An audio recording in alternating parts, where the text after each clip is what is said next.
Welcome to the Tired as a Mother podcast, where we discuss pregnancy, birthing experiences, postpartum, and parenting against societal norms. We are your hosts, Anissa and... My name's Larissa, and we are so glad that you joined us for our very first season. Now grab your favorite coffee or drink and join us as we navigate through motherhood. Welcome back to part 2 of our very first episode, which covered postpartum depression and anxiety. I know we left off with ways that were affecting us as far as postpartum anxiety. Is there anything else you wanted to cover as far as that? Or how are you doing now is the question.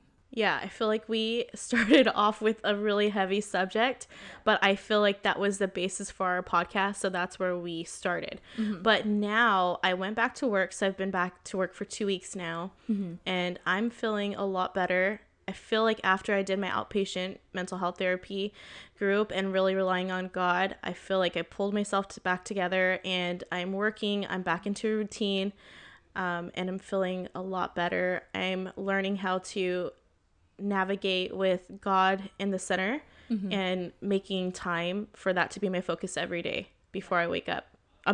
Before I start the day. So I'll pray, I'll read my word, even if it's just the scripture, I'll meditate on the scripture all day long.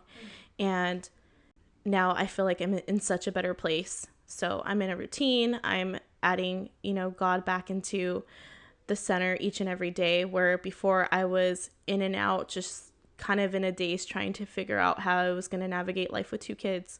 So I feel like I'm doing a lot better now. How are you? Good. I feel like now that I'm 8 months, I just realized everything now is just, I feel like easier.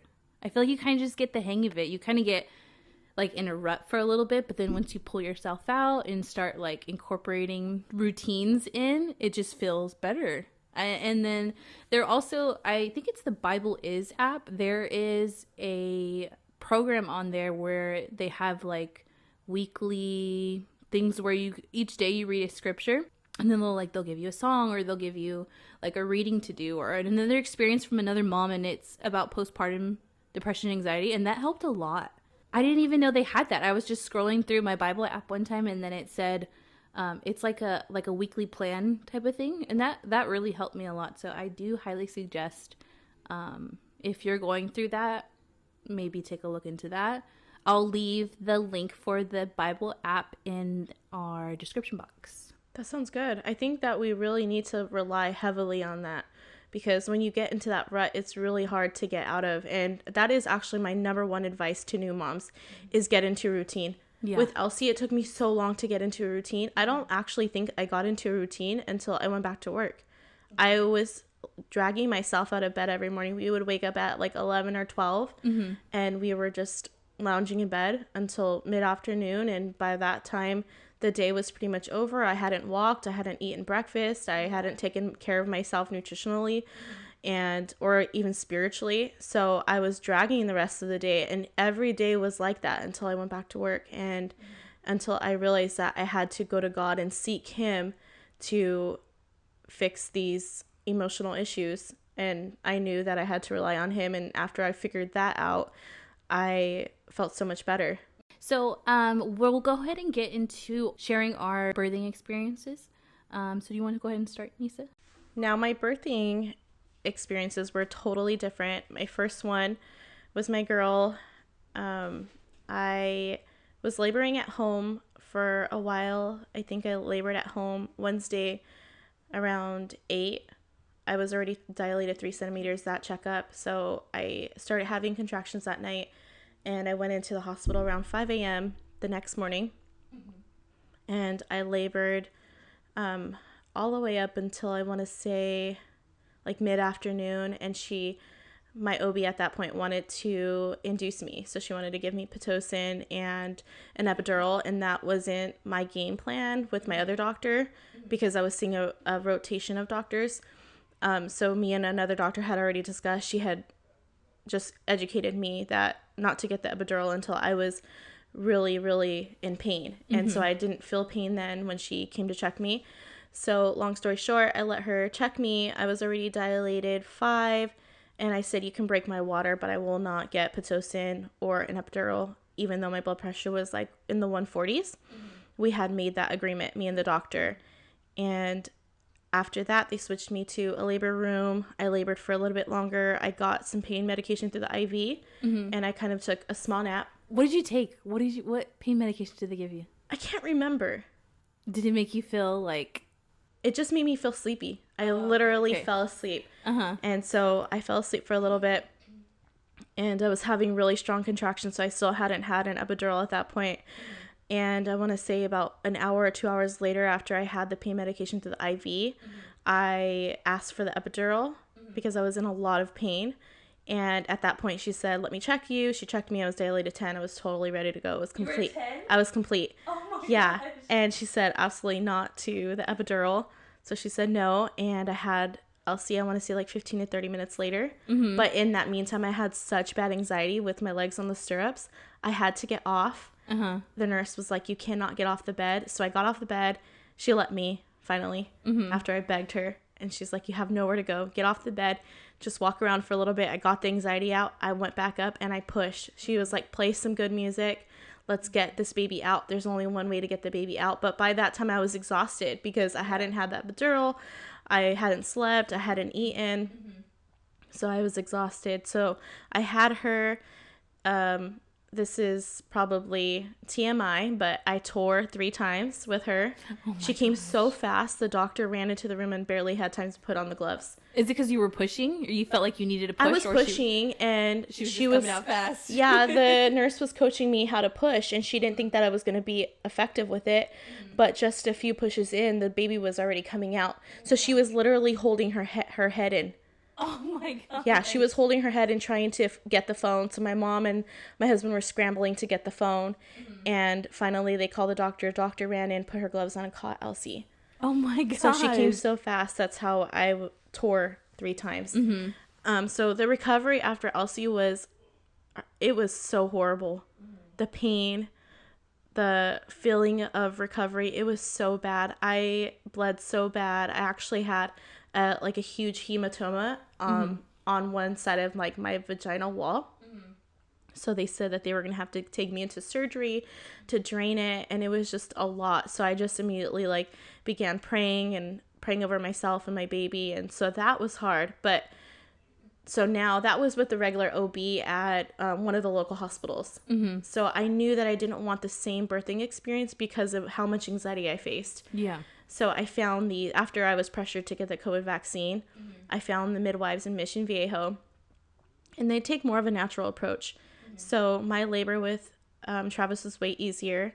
I actually went up to almost 41 weeks with him, and I was doing everything to induce labor, and finally walking and curbside walking definitely helped. I've seen that, yeah. Yeah, so my water finally broke one night. I wasn't sure if I was peeing or if it was my water. You're like, but it was trickling down my leg, and I actually sat on a chair, and I'm like, I cannot believe I'm peeing on this chair. And it's weird because you can't, it's not like the movies. Like, I thought it was just going to pop and there's just going to be water everywhere, you know? It doesn't gush. Yeah, no, it trickles. Like a small trickle. Yeah, it trickles. So that's what was happening to me.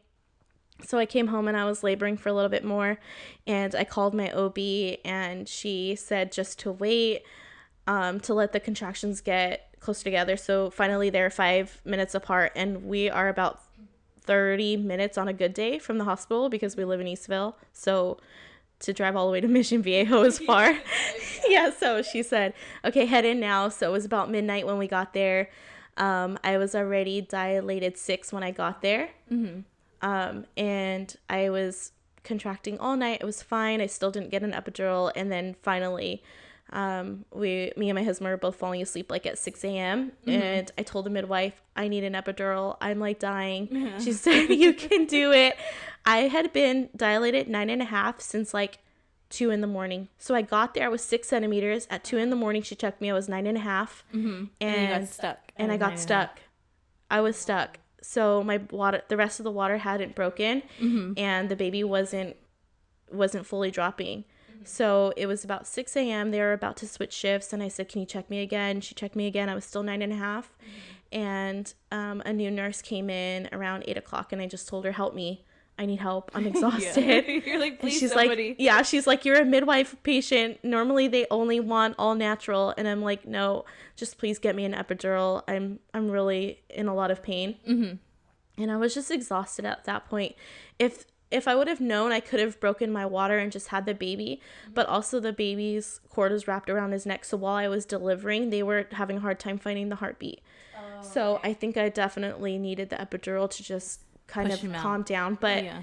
even with the epidural and with this delivery, it was so much better. The midwife sat at the bed. They literally grabbed a chair and waited for me to push. They let me control the entire delivery, and that was a game changer. So they didn't force me. They didn't rush me. I only had one tear with him, and it was super superficial. It was barely anything, and I did not have a hard recovery with him. So definitely providers, we need to find the right provider, and we have choices. Yeah. We have options. We're not stuck. Yeah. So I learned that with my second delivery, that we're not stuck, and we have more available to us than what is given. Mm-hmm. So we just have to do our research and ask and seek out so we can have a better experience, because hospital births can be very traumatic. Mm-hmm. And so that was my first delivery was so traumatic that I knew my second had to be better. Yeah. And it was. And even the recovery after was a lot better. Not as painful. I didn't have all those tears like the first one. Yeah. So the midwives definitely made a difference. Okay, so my birthing experiences, I was going into my appointment because I was high risk. They were still, towards the end, they kind of make you go in every week just to check your blood pressure and make sure there's enough fluid around the baby. So I went in at my 38-week appointment, and my blood pressure was like 158, 159. It was so high. So they were like, we're sending you. Before this, like 2 weeks before, my blood pressure was high again, so I went into the hospital where I was going to deliver at, and they just checked me, gave me some fluids, and they made sure the baby was okay, and they're like, you're fine, go home. You're 1 centimeter, I think at that point I was 1 centimeter dilated, which they said is normal, like around 37, 36 weeks.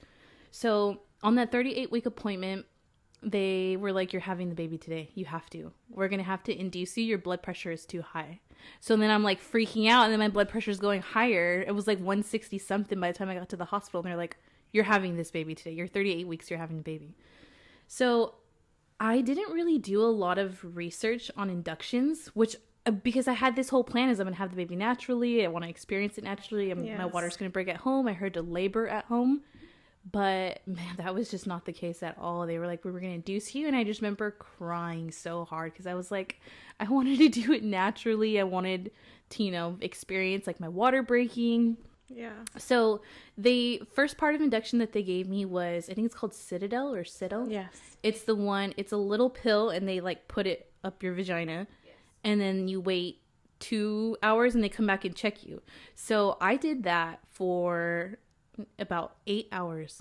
Mind you, that's what I'm saying. You should really do your research.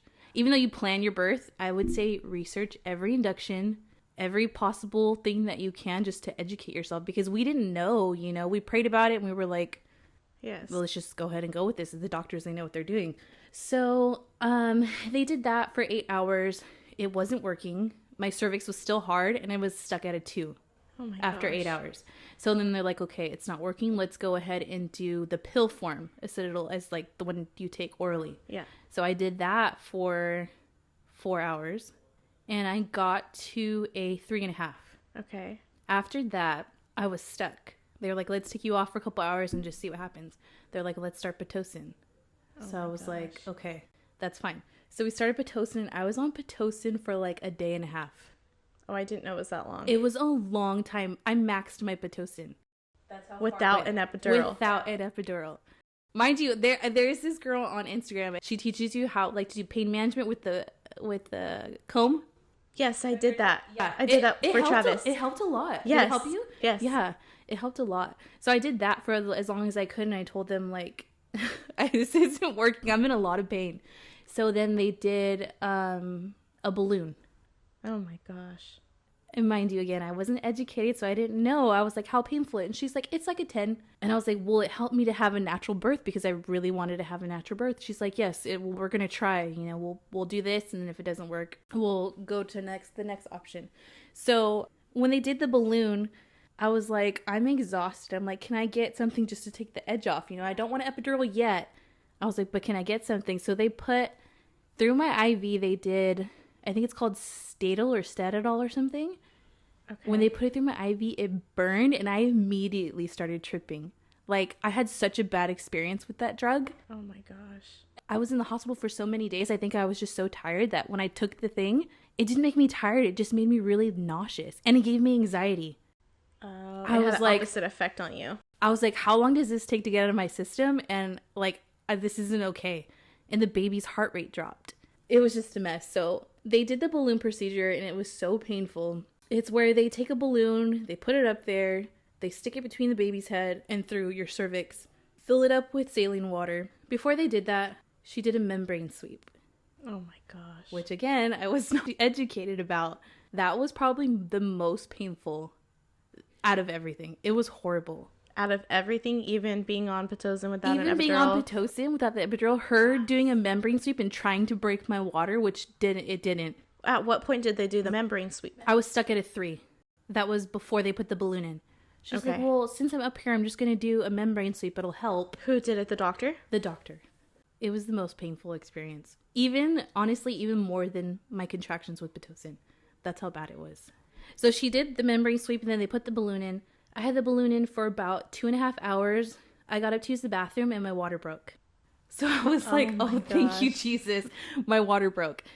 But then after that, they took me off Pitocin. They're like, let's see if you progress naturally. I was stuck at a 4.5 for like a half a day, probably. 4.5. I was stuck. They even put something up there to like measure my contractions to make sure like, it was a really old tool. It's like a long tube. I don't know what it's called, but They put that up there. Doctor came in and there was 2 doctors that I liked because we went to the same doctor. Right. For the first one, there was a rotation of doctors. There was 2 doctors that I really liked. My husband and I prayed and we were like, we hope we get one of these 2 people. As soon as the doctor walked in that we prayed for, I felt like a sense of relief. And she's like, what did they do? Like, why did they do a membrane sweep? Why did they give you a balloon? The baby's, you're stuck at a 4. Why did they try to like, it's just not going to happen. You're stressed out. You haven't slept. You've been here for days. Yeah. You have no energy. Even if the baby did come, you wouldn't be able to push. She's like, honestly, the safest thing to do because your water broke already, let's do a C-section. Okay. So we prayed about it and we were like, okay, let's just go ahead and do the C-section. I'm exhausted. I feel like it's time to get the baby out to be safe. So yeah, I did the C-section. It lasted like 30 minutes and he was out and I was stitched up ready in like 30 minutes.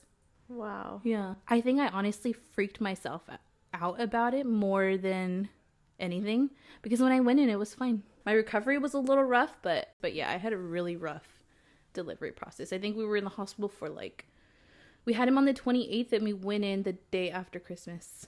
That's traumatic. Yeah, it was very traumatic. My husband now is like, let's have another one. I'm like, I am not ready. Let me mentally recover from the first one. Let me do my research. Yeah, so moms that are going to have their baby soon, I highly suggest you do your research on every way possible to birth your baby. Yes. Just so you can advocate for yourself because when I was doing the pill, the form, they would come in and check me like so often, like every 2 hours, and they were like, oh, I can't tell if you were a 3 or a 2. That's not okay. Yeah, I can't tell if you're a 3 or 2. Can I bring my nurse friend in? And I was like, sure, bring the whole crew in, go ahead. And yeah, I was just exhausted. It was just very stressful experience for me. Yeah, you see, the midwives have a different approach. They don't actually even want to check you, even when you go into your office visits. They don't want to introduce bacteria. That's their whole, reasoning behind it. And also they're so educating that they told me that the membrane sweep was probably not going to be helpful and was going to be very painful, so I didn't end up doing it. And I was super grateful that they educated me about it. And I feel like if I wasn't a nurse for Elsie, I would have had a totally different approach. And it's pretty sad that I had to be educated to make these decisions for myself. Yeah. And that's the only reason she respected my decision to not get an epidural and Pitocin when I was already 6 hours into labor. Yeah. And I was already dilated 5 on my own. And I feel like after explaining that, she took into account and I was able to have the baby naturally. But like you said, if we don't do our own research and have to advocate for ourselves, then we don't know. And we also have to tell our partner, because the second delivery with Travis, they wanted to put my feet on the stirrups, and Mike was like, absolutely not. She does not want that. So he definitely spoke up for me, and they were so respectful of that. Yeah. So that's why I feel like the second delivery was a lot better. After the C-section, I did have some complications. I had, well, when I was on the table, did I tell you the story? I was on the table. No. And they gave me the, I think it's I forgot what it's called. But Spinal block? Yeah, spinal block. It wasn't like an epidural because it happened so fast. They're like, let's go to emergency. It was kind of like an emergency C-section. Yes. So they gave me the spinal block, and he's like, don't move. And I'm like, okay. But then he stuck the needle in, and I didn't know, so I jumped. No. And I literally felt like a burning sensation go from my back all the way down to my toes. So I was like freaking out. I had anxiety, right? And your husband's not allowed in there during the C-section, like for the first part. Oh, right. So they laid me down, and then they were like, okay, you might feel some pressure on your chest, but it's because they numb you from like mid-chest down. Yes. Then you might feel some pressure on your chest, but, you know, everything's fine. There's going to be a lot of movement, but it's just us, you know, getting the baby out. So I was like, okay. So they finally brought my husband in. And right before he sat down, I was like, I can't breathe. Like, I'm having trouble breathing. It was really hard to breathe. It feels like a really heavy blanket, like laying on top of your chest. That's so scary. I can't breathe. And then the anesthesiologist looked back at me, and he's like, ma'am, your oxygen levels are at 100% capacity. You are fine. He was like, but if you don't feel fine, he's like, well, I'll give you a breathing mask.